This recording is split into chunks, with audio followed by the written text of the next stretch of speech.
Are gaming consoles becoming obsolete? If you're roughly the age I am, you remember when console-exclusive games reigned supreme. So much so that they would halt the blocks of certain streets. They would dominate the conversations of your friends and would divide which one of your friends' houses you'd want to go to.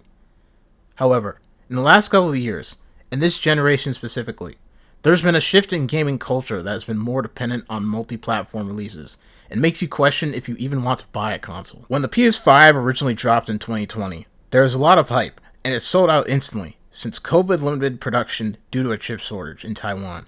But honestly, the only reason why this console sold well at all at launch was due to internet scalper culture that has developed over the last 20 years. The only game that people actually wanted to play was Demon's Souls, a remake of a game that was released 2 generations ago, and depending on who you ask, made it worse.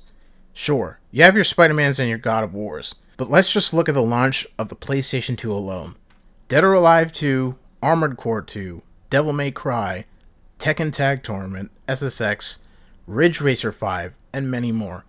Not to mention that could also play DVDs. But with this new generation of consoles, there's been a real lack of interest in developing exclusive titles for consoles outside the Nintendo Switch, which we'll get to later. This isn't a fanboy telling you which console is worse. The problem is that the Xbox and PlayStation brands are clearly prioritizing entertainment as a whole over the exclusives now. This is why you see shows like The Last of Us and Halo having so much priority. You could especially see this with the launch of the PlayStation 3, which took 2 years to really get a killer app. The Xbox 360 may have had games like Halo 3 and Oblivion early on in its life cycle, but the hardware itself was rushed and led to console failure known as the Red Ring of Death. To this day, Microsoft hasn't lived out the brand damage that the Red Ring has done. Speaking of Microsoft, do you remember the disastrous initial press show for the Xbox One? Microsoft came out so confidently, with so many anti-consumer policies, forcing you to purchase the Kinect with the console, which made the Xbox at least $100 more expensive, and blatantly threatening the used game market. A conference that, even all these years later, put them behind Sony and Nintendo in the console race. Even though what Microsoft was proposing at the time was incredibly controversial, what's to say that Sony or Nintendo wouldn't implement those kinds of restrictions onto their consumers if they didn't have any competition? The console market also lacks meaningful ways to preserve older games, or has arbitrary restrictions. Why can't I play my rare PS1 games like Mega Man Legends 2 or The Misadventures of Tron Bonne on my PS5, even though I purchased them on my PlayStation 3? But Sony has no problem charging an exorbitant amount of money to stream older games that they have curated, which you still don't own, by the way. These other avenues might attract people to these games and get them to play them, but it begs the question, what is the actual point of buying a console these days? Sure, you probably wanted the next Halo or the newest installment of the Final Fantasy series, but both of those are on PC, and in an experience that is objectively better.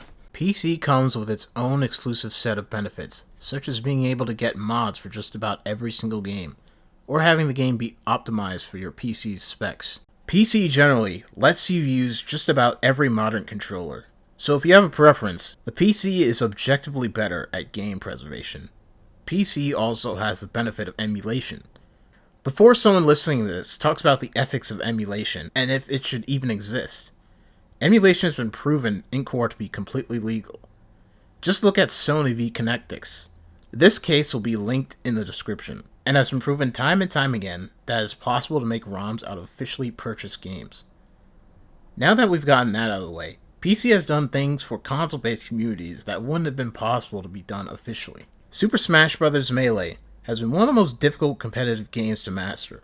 It used to be that you could only practice face-to-face, and even emulators in the past had weak online infrastructure.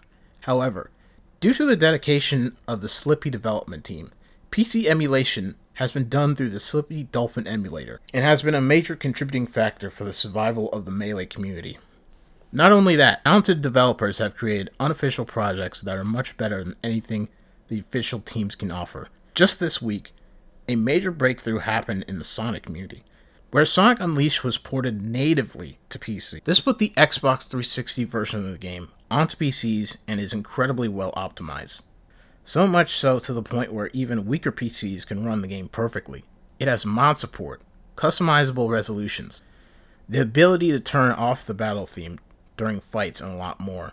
The Sonic Unleashed Recon project sets an incredible precedent, since you can run this on your Steam Deck, and essentially means that a lot of other Xbox 360 games are going to get ported natively to PC in the future. Most people wouldn't mind paying for an official version of this. However, since there are no better options, games like Metal Gear Solid 4, where the only way to realistically enjoy it is on original hardware, is becoming a rarer experience these days. Even though this was a game Sonic fans had wanted a remaster of, there was no way to truly own a better version of the game that launched on Xbox 360 and PlayStation 3. Sure, PC has its downsides too. Many ports of the games that go to PC are famously bad, such as GTA 4 or Dark Souls Prepare to Die Edition, and need a fan patch to function even somewhat properly, or the many crashes that you get with the console ports. But that's the price you have to pay for the benefits. Now, in terms of looking where consoles have screwed up so badly, we need to look at the game development cycle. While the announcement of a new game in development of a beloved franchise is met with applause and cheer from most people, I personally get cautiously optimistic when I see a teaser that has been in the work for years but doesn't have any gameplay or plans of limiting their scope to complete a release. Game development is hard. Really, really, really hard. You're often learning new technology and engines that you haven't been specifically trained to work on. Important people are joining your team and leaving throughout development. Your bosses and other executives make decisions that often compromise the vision of your project. That's not even to mention the immense amount of stress that comes with managing the budget and the immense amount of backlash that can come over social media for cultural reasons. Games are often put on a timeline for when they will be released, but the problem happens when these development times go to the extreme. Take Final Fantasy XV, Kingdom Hearts 3, or Zelda Tears of the Kingdom, for example. Each of these games had a development time of at least 6 years or more. Back in the 90s, that was an entire console generation. Each of these games initially sold on consoles to lukewarm audience reception at best.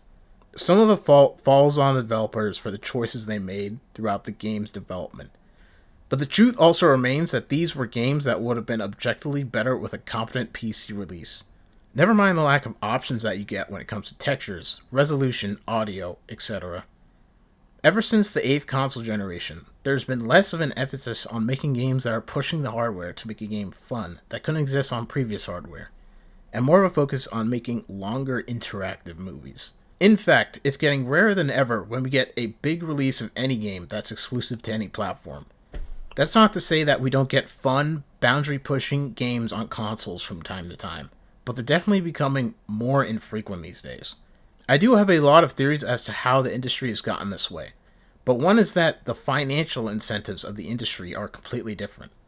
The days of simply going to a store, paying $50 for a game, and only having that with basically no updates and DLC are almost entirely gone. Development times are much longer. Development staff is much larger, with less individual expression, and don't get to take the same risks that they used to before. Many times when you pre-order a game, it comes with a massive day one patch that has been crunched on the experience to not upset the critics too much. Big releases like Call of Duty and Fortnite come out with plenty of cosmetics, battle passes, and DLC. So instead of innovating like the previous generation of developers did to earn your money, now they just need one game that can be updated every couple of months to make their shareholders happy. Not only are consoles largely becoming irrelevant in terms of providing real exclusive experiences, but even a lot of AAA PC releases are largely going away, which means that the games themselves are often changing. I can only speak for myself because I didn't really grow much with PC games, but PC doesn't feel like a platform for boundary-pushing experiences. Rather, the PC platform simply feels like the most optimal way of playing multi-platform console games. Though criticism of developers is completely valid with their lack of releases, lack of quality control, long development times, and overall less innovation, not to mention their game prices have risen to $70, we need to look at Microsoft and Sony, as they make the two most powerful consoles on the market. If you've seen a Xbox Games Conference in the past couple of years, you've likely seen the announcements of them buying beloved game studios, and that alone is supposed to get you excited. Even the benefit of owning physical games and that completely being separate from digital rights management, or DRM, is beginning to go away. Sony knows that you may value games that are stuck on their older consoles, such as Metal Gear Solid 4. However, even with their playback programs, you can't own PS3 games. I may seem like someone who just hates consoles and is just campaigning for the PC master race, but I still do have a love for the fondness of consoles. Most of the best games that define games as a work of art were released on consoles. That's not to say that shooters or real-time strategy games aren't impactful in their own right. But at the end of the day, I want the console experience to be good. Not only are these experiences becoming more like overly long movies where you occasionally get to take a break, they're not even good movies. Sorry to say it, but Death Stranding wasn't a good game. And I don't think it's the kind of experience that the industry should be striving for. And now Sony is just smacking you in the head with the PS5 Pro. $700? Are you kidding me? And you have to pay $80 a year, plus taxes, in order to play games online. And the new Monster Hunter game still looks like it was 20 years ago? Yeah, no thanks. Really, the only reason at this point as to why you get a console is that you'd want to play the new GTA 6 that's going to release later this year. But don't you remember when GTA 5 launched with some of the worst load times ever, and no online at launch?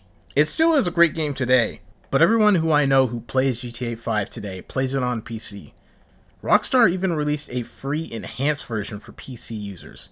With that being said, these console makers haven't given you the proper incentive to commit to buying their $500 paperweights.